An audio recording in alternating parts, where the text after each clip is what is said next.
ശബരിമലയിൽ തീർത്ഥാടകരുടെ തിരക്ക് തുടരുന്നു. മണിക്കൂറുകൾ കാത്തുനിന്നാണ് ഭക്തർ അയ്യനെ തൊഴുത് മലയിറങ്ങുന്നത്. അവിടെ നിന്നും വിശേഷങ്ങൾ നമുക്ക് പങ്കുവയ്ക്കുന്നത് ആരാണ്? രാഹുൽ KV. രാഹുലിനോട് ചോദിക്കാം. രാഹുലെ, ഗുഡ് മോർണിംഗ്.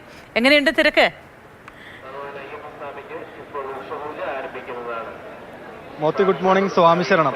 ലക്ഷോപലക്ഷം തീർത്ഥാടകരാണ് അയ്യനെ തൊഴുന്നതിന് വേണ്ടി എത്തിക്കൊണ്ടേയിരിക്കുന്നത്. മണിക്കൂറുകൾ വരി നിന്ന് കാത്തുനിന്നാണ് ദർശനം പൂർത്തിയാക്കി മടങ്ങുന്നത്. അപ്പോൾ അതുപോലൊരു പുണ്യഭൂമിയിൽ നിന്ന് സ്വർണം അപഹരിക്കാൻ എങ്ങനെ തോന്നി എന്നതൊക്കെയുള്ള ചോദ്യങ്ങൾ വീണ്ടും വീണ്ടും വളരെ ശക്തമായി തന്നെ ഉയർന്നു വരികയാണ്. എന്തായാലും ദൃശ്യങ്ങളിലേക്ക് സന്നിധാനം നിറഞ്ഞു കവിഞ്ഞ തീർത്ഥാടകരുടെ നിരയാണ്. ഒപ്പം ശരണപാതയിലുടനീളം നിലയ്ക്കൽ മുതൽ പമ്പ, മരക്കൂട്ടം എല്ലായിടങ്ങളിലും നിയന്ത്രിച്ചാണ് തീർത്ഥാടകരെ കടത്തിവിടുന്നത്. കാരണം സന്നിധാനത്ത് തിരക്ക് ക്രമീകരിക്കുന്നതിൻ്റെ ഭാഗമായാണ്. ഈ മകരവിളക്ക് തീർത്ഥാടനം ആരംഭിച്ചതിന് ശേഷം ഏറ്റവും അധികം തീർത്ഥാടകരെത്തിയ ദിവസമാണ് ഇന്നലെ എന്നുള്ളത്. 98,425 അയ്യപ്പന്മാരാണ് എത്തി ദർശനം പൂർത്തിയാക്കി മടങ്ങിയിട്ടുള്ളത്. അത് വലിയൊരു സംഖ്യ തന്നെയാണ്. അതേ രീതിയിലേക്ക് തന്നെ ഇന്നും തീർത്ഥാടകരുടെ എണ്ണം ഉണ്ടാകുമെന്നാണ് ഈ രാവിലെയുള്ള ഒഴുക്ക്, തീർത്ഥാടകരുടെ വരവ് കാണുന്ന സമയത്ത് നമുക്ക് മനസ്സിലാക്കാനും കഴിയുന്നത്. അതായത് നമ്മൾ എല്ലാ ദിവസവും രാവിലെ ലൈവിൽ പറയുന്നതാണ്, മകരവിളക്ക് മഹോത്സവ ദിനത്തിലേക്ക് പോകുന്ന ആ ഒരു സമയം, അന്നും അതിന് തലേ ദിവസമൊക്കെ തീർത്ഥാടകർക്ക് നിയന്ത്രണമുണ്ട്. അപ്പോൾ അതിനു മുന്നേ ദർശനം പൂർത്തിയാക്കി മടങ്ങുക എന്ന ലക്ഷ്യത്തോടെ എത്തുന്നവരാണ്.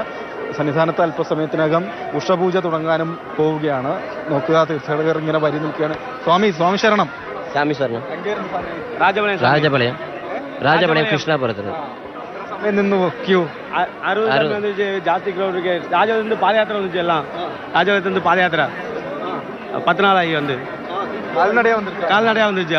എത്ര പേര്? 60 சாமி, 60 பேர். யா ரொம்ப நேரம் நின்றுட்டியா? அவன் ஜாஸ்தி நேரம் ஆகி 8 ஹவருக்கு மேலே ஆகி 8 ஹவர். பெரும்பாலும் வந்து அப்படியே சாமி பார்க்க வந்துச்சு. 8 ஹவர் ஆகி ஜாஸ்தி ப்ராப்ளம் ஆகி.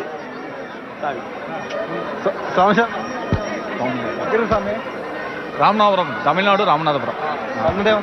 ஆமாங்க சார். சரி. നോക്കുക, 60 സ്വാമിമാരുടെ ഒരു കൂട്ടമാണ്. തമിഴ്നാട്ടിൽ നിന്ന് നടന്ന് കാൽനടയായി വന്ന ആളുകളാണ് ശബരിമലയിലേക്ക് വന്നിവിടെ 8 മണിക്കൂർ വരി നിന്നതിന് ശേഷമാണ് അയ്യനെ തൊഴുന്നതിന് വേണ്ടി ശ്രീകോവിലിന് മുമ്പിലേക്ക് എത്തുന്നത്. പക്ഷേ അതിൻ്റെയൊന്നും യാതൊരു ക്ഷീണമോ അങ്ങനെയുള്ളൊരു ബുദ്ധിമുട്ടുകളോ അവരുടെ ശരീരഭാഷയിലോ സംസാരിക്കുന്ന സമയത്തോ ഇല്ല. കാരണം അത്രയും വലിയൊരു ലക്ഷ്യമാണ് അയ്യപ്പനെ തൊഴുത് മലയിറങ്ങുക എന്നുള്ളത്. ഏതായാലും വളരെ സുഗമമായി തീർത്ഥാടന കാലം പുരോഗമിക്കുകയാണ്. അപ്പം അരവണയുടെ കണക്കൊക്കെ പരിശോധിച്ചു കഴിഞ്ഞാലും എത്തുന്ന തീർത്ഥാടകർക്ക് അനുസൃതമായി കൊടുക്കുന്നതിന് അളവ് ഉണ്ട്. അതായത് ഈ നടയടച്ച മണ്ഡലകാലം പൂർത്തിയാക്കി നടയടച്ച സമയത്തും അപ്പം അരവണ നിർമ്മാണം നടത്തിയത് കൊണ്ട് തന്നെ ആവശ്യക്കാർക്ക് നൽകുന്നതിന് മണിക്കൂറുകൾ കാത്തു നിൽക്കുന്ന ഭക്തർക്ക് വെള്ളവും ബിസ്ക്കറ്റും ഒക്കെ കൊടുക്കുന്ന സംവിധാനം ഊർജിതമായി തന്നെ ഉണ്ടോ?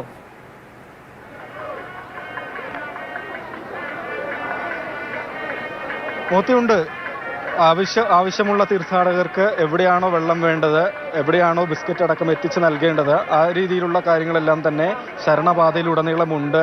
വരി നിൽക്കുന്ന ആളുകൾക്ക് ആവശ്യമുള്ളിടത്തേക്ക് വെള്ളം ഗ്ലാസുകളിൽ എത്തിച്ച് നൽകുന്നുണ്ട്. അതുപോലെ തന്നെയാണ് ഈ വെള്ളം ലഭ്യമാകുന്നതിനുള്ള പൈപ്പ് എല്ലായിടത്തും ട്രീറ്റഡ് ആയിട്ടുള്ള പൈപ്പ് മല കയറി എത്തുന്ന കേന്ദ്രങ്ങളിൽ ഓരോ സ്ഥലത്തും നിശ്ചിത ദൂരത്തിൽ ക്രമീകരിച്ചിട്ടുണ്ട് എന്നുള്ളത് അതും വളരെ ആശ്വാസകരമായ കാര്യം തന്നെയാണ് തീർത്ഥാടകരെ സംബന്ധിച്ച്. ഏതായാലും വലിയ പരാതികളോ പരിഭവങ്ങളോ ഒന്നുമില്ലാത്ത തീർത്ഥാടനകാലം, മണ്ഡലകാലം പൂർത്തിയാക്കി നട തുറന്ന് മകരവിളക്ക് തീർത്ഥാടനവും ആ രീതിയിൽ തന്നെയാണ് നല്ല തിരക്കോടുകൂടി പുരോഗമിച്ചു വരുന്നത്.